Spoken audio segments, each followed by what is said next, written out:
Hello, so we are at the DAG Museum. This is the last day, today is the last day of an exhibition that has been going on for about a year now, and this is the very last day. I have been here before, and this is probably my fourth or fifth visit.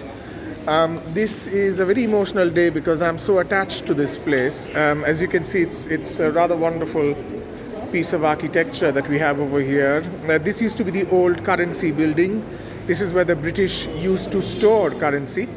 And so this is what is left of the building now, which has been restored, and it's been turned into this rather wonderful exhibition space where we are.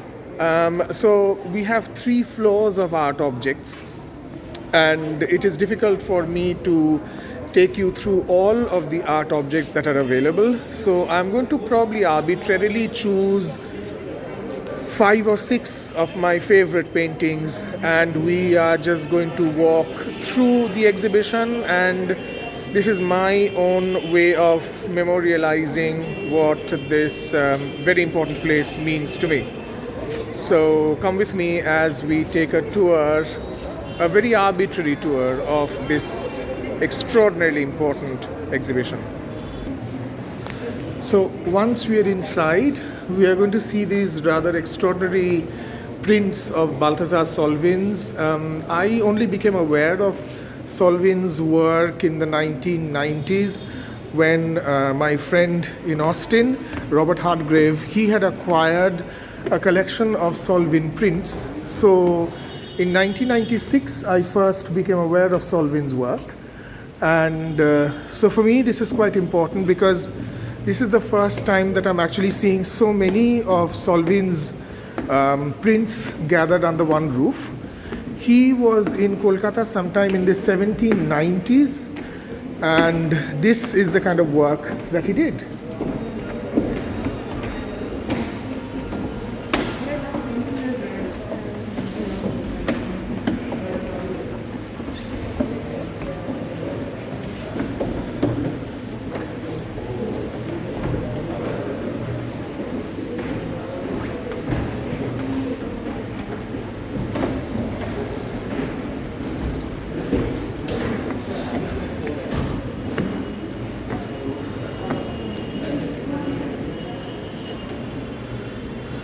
There is a rather gruesome depiction of Sati going on over here. Various kinds of palanquins, modes of transport basically.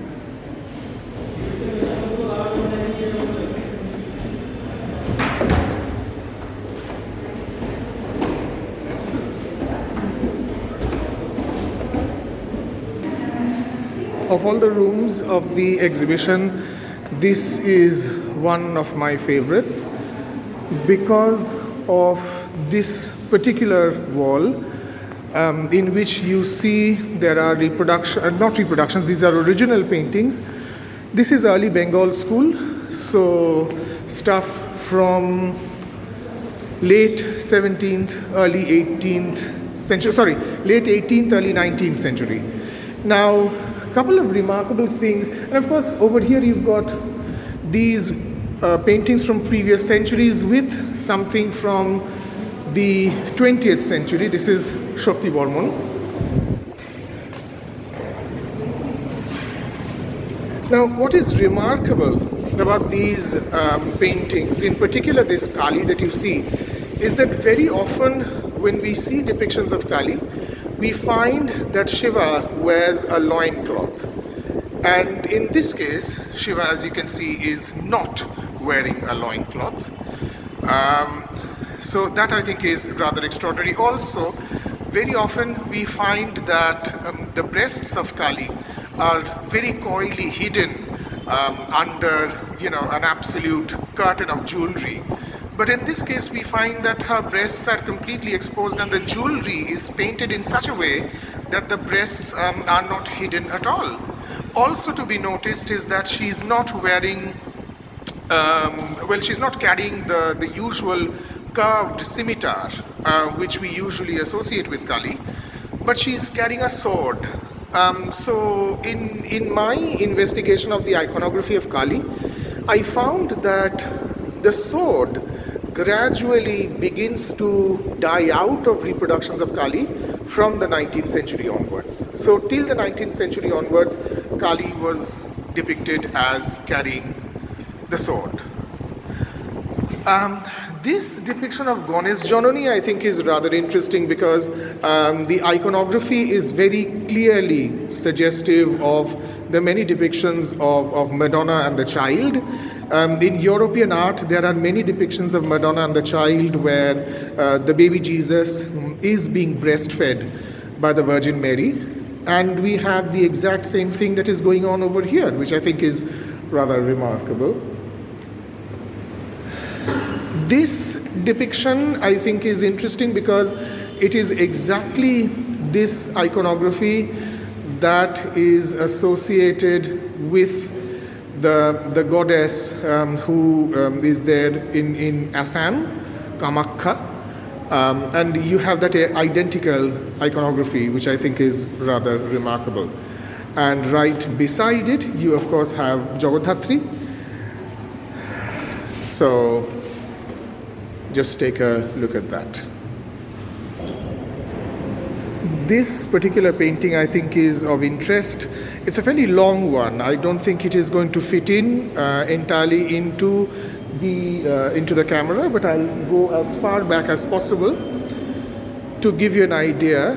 This, of course, many of you will recognize as the Strand of Chandranovar. And I am going to give you as much of the painting as possible, and I will zoom in on the French flag that you can see flying over there. The Strand has not actually changed much since then. It is a rather remarkable depiction, and those of my viewers who are actually from Chandranovar or are fond of Chandranovar, I think this particular view is going to be of interest to them. When we think about Rabindranath Tagore, we think of the way in which he was influenced by Chinese and Japanese art, and suddenly we come to know about somebody called Olinto Giraldi. And we discovered that Olinto Giraldi was actually one of the mentors of Rabindranath Tagore. And we actually see two of his works over here.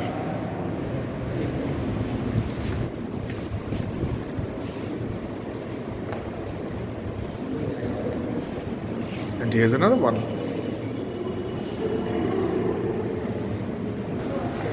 Of all the lithographs that are on show over here, I mean, there are many to choose from, so I can't possibly talk about all of them. But this one, I think, is rather remarkable because this actually is, it gives a very clear idea as to where we are. So we are actually somewhere to the right of this lithograph.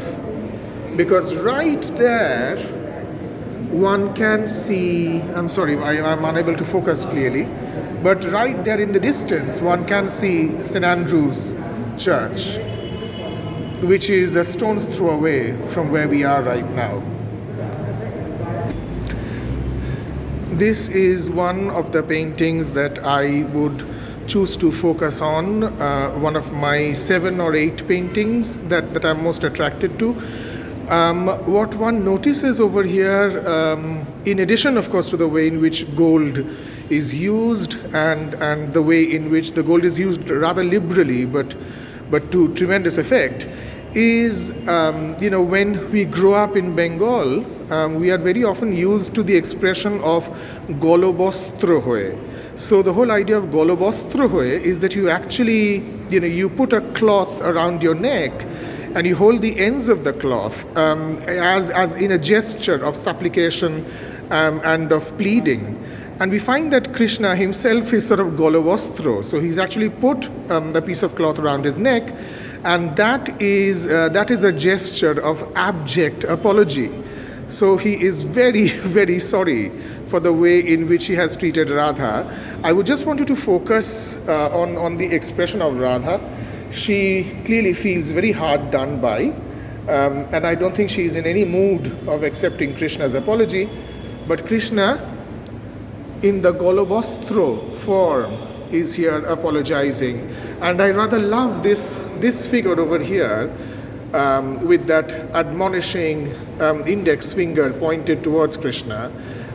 It is a rare depiction of a man, as it were, who is apologizing, because this rather goes against the way in which toxic masculinity operates, where the toxic male never apologizes. Krishna clearly does not appear to be very toxic, at least in this particular painting. One of the more interesting sort of offshoots of this exhibition is that we are used to only seeing certain kinds of religious iconography, but over here we find that we are brought face to face with a certain kind of religious iconography that has long since gone out of fashion. But thanks to this exhibition, we are made aware of this iconography. So we are actually standing in front of this painting in which Kali is depicted as a Shoroshi. So she is depicted as a 16-year-old girl. She is seated over here on the lap of Shiva. And in a rather remarkable way, we have Shiva, or some even call him Mohakal, out of whose navel the lotus arises. And there you have Kali seated there as a 16-year-old. So this is Kali without the tongue out as Shoroshi. Again, some of us are used to the expression Radharani, but we rarely ever get to see Radha depicted with sort of regal paraphernalia. And so I think this is again, another example of early Bengal art that I found incredibly moving and very, very attractive. So here we have Radha dressed as the queen. So she's seated on a throne.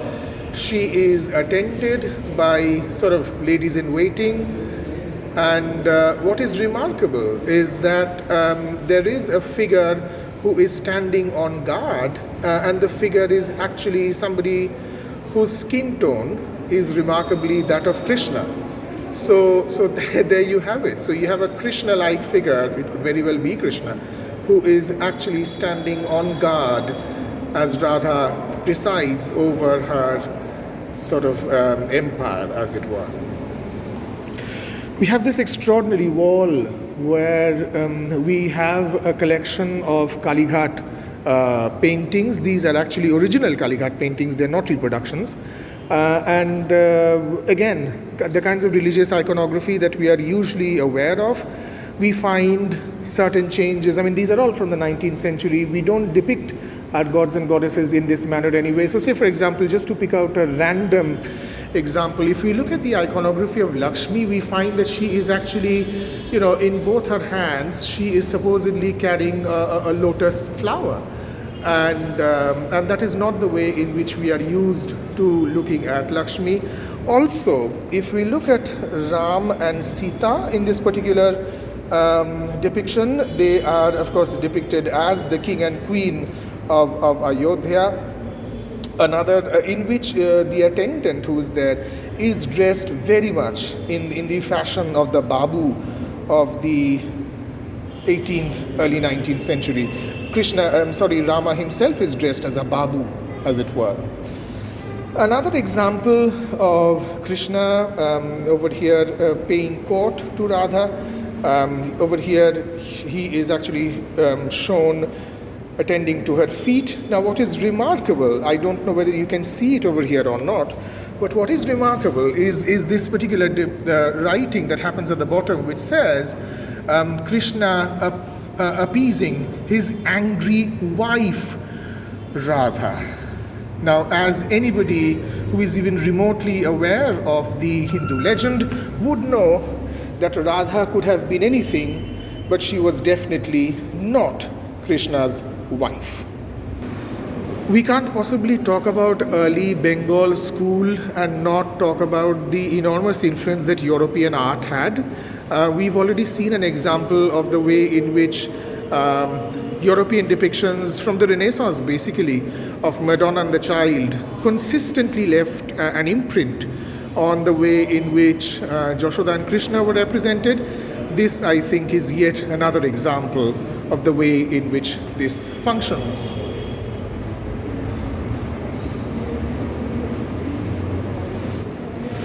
Of all the paintings that are available over here, this one I perhaps find the most troubling, because what this depicts is, as it were, the mass killing or the mass slaughter of snakes. Now, I am just going to basically draw your attention to what is going on over here, because this is about, as you can see, the painting portrays the legend of the Sarpa Satra, that is to say, the sacrifice of snakes. You can actually pause the video over here and you can read the caption that is given over here. I'm not going to read it out for you, but the depiction of it is rather extraordinary, quite apart from the fact that you have swarms of snakes that are, as it were, gravitating to the sacrificial fire that is being lit over here. And right on top appears Monosha, presumably. And I think that is really remarkable. Also, what is remarkable is the architecture, the house that is shown with something that in Bengali we call the Singhoduar, Khirki theke Singhoduar. So you've got this ceremonial gate with the lion, a very colonial way of constructing a housing complex. And so the artist seems to have incorporated a particularly European style of architecture into a scene that is actually mythological. So we have mythology and history sort of coexisting in the same frame, as it were. Here we have another wall of Kalighat prints.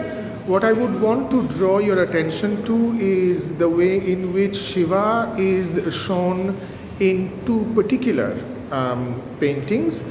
So over here, Shiva is shown with 5 heads, which would remind some of us that another name for Shiva is actually Ponchanon, which basically means the one with 5 heads.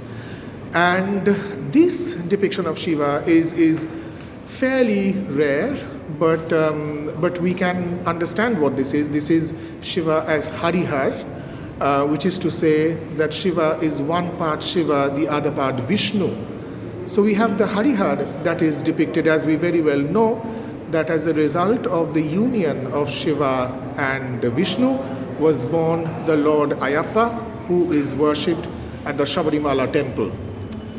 So here you have basically in one body the parents of Lord Ayappa. When we talk about the Bengali brand of Hinduism, what we should always remember is that certainly in the 18th century, definitely into the 19th century, Bengalis were very, very fond of making fun of their gods and goddesses.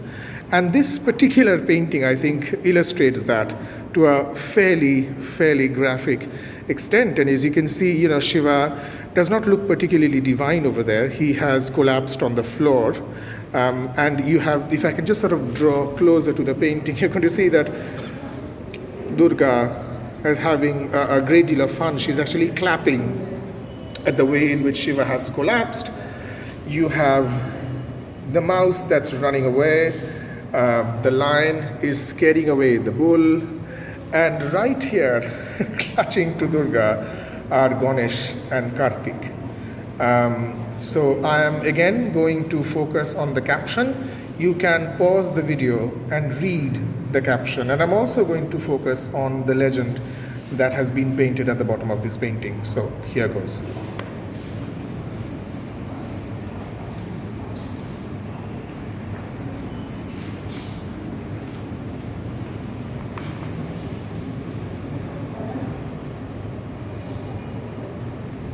I wanted to talk a little bit about this particular painting, which has been done by Rabindranath Chakraborty.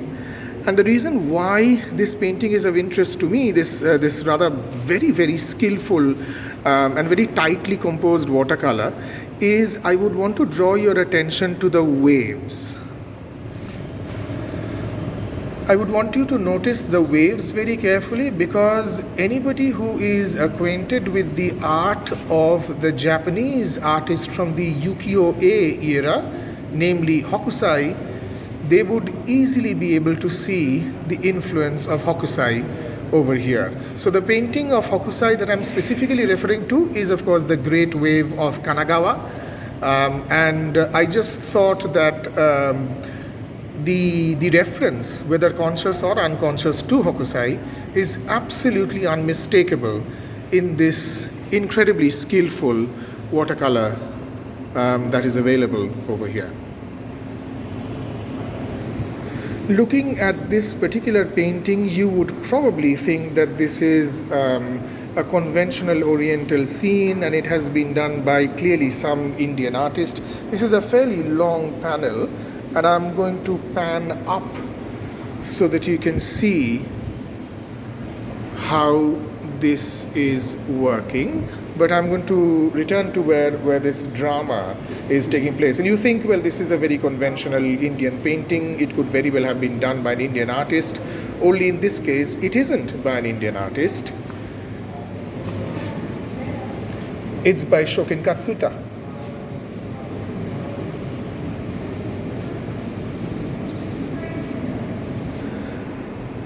This is a rather accomplished pastel work by Olinto Giraldi, and it's something that I myself had never seen before, so this was a real revelation. I will focus a little bit on the caption again for you to pause the video and read it.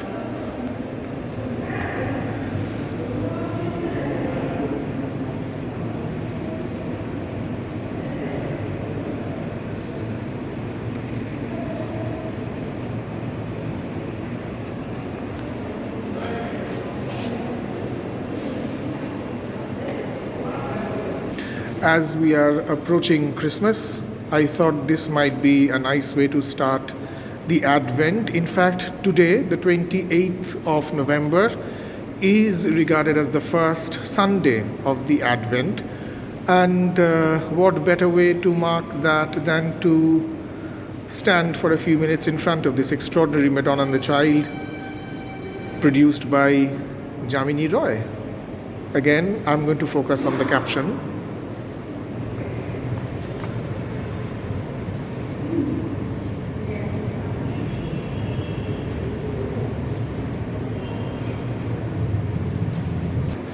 So the second and the last floor of this museum, this exhibition, deals with Bengal art the way in which it has evolved it evolved in the 20th century. So you have all the famous names over here. You've got Paritosh Sen. Yes. And then you have various other famous names such as Sunil Das,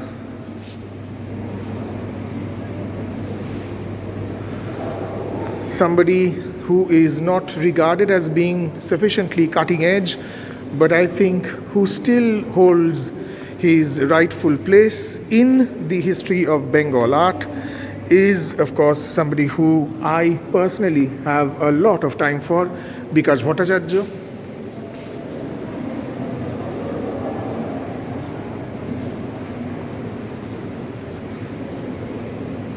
There is some more Bikash Bhattacharya here, as one can see. I'm just going to focus on a couple of them who are placed side by side.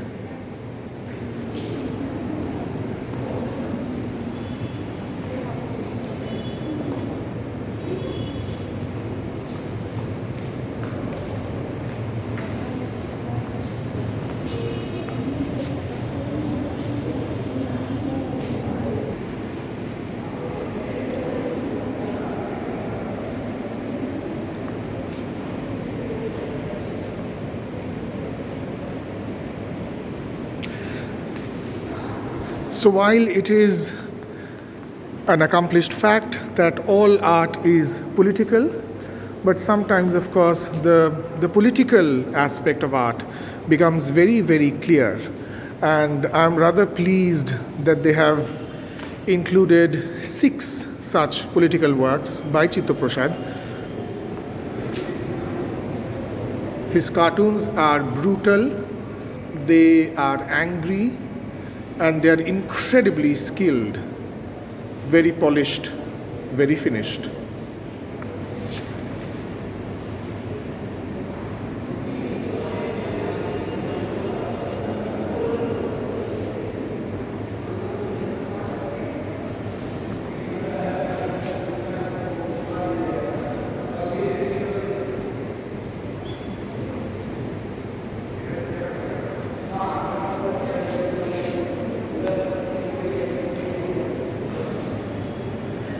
Can you guess whose work this is? This is the work of Jogen Chaudhuri before he became famous for his broad strokes, his very, very sort of two-dimensional work that we are familiar with right now. This is fairly early Jogen Chaudhuri, so I'm just going to focus on the caption over here.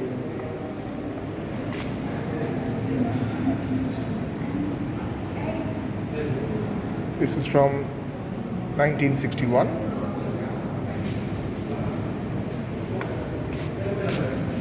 And this is also from 1961. I'm just going to go back.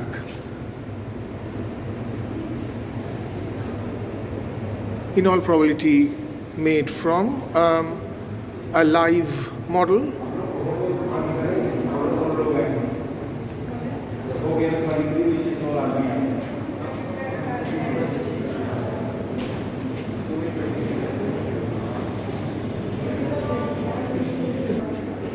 Let me give you a view of the corridor.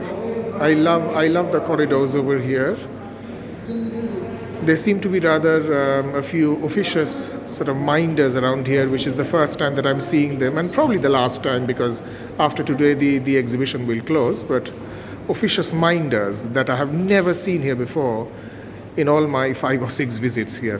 But anyway, so the corridor is very beautiful as well, remarkably well lit. And finally, we are in the sculpture section. This is a very small section, and it doesn't have that much of a range, but it is still reasonably representative of some of the big names of sculpture. I would particularly want you to take note of the work of Pradosh Das Gupta, who is famous for his very sort of minimalist sculptures, and I would particularly want you to focus on this one called Halves.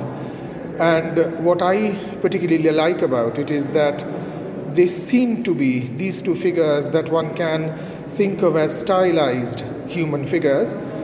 They don't appear to be gendered, they don't appear to be sexed. So therefore these could be just two persons of indefinite gender, and I think that is what gives this particular sculpture a remarkable liberating power, which it perhaps otherwise would not have had. One moves on to various other sculptures that are available over here. So you have Chintamani Kaur.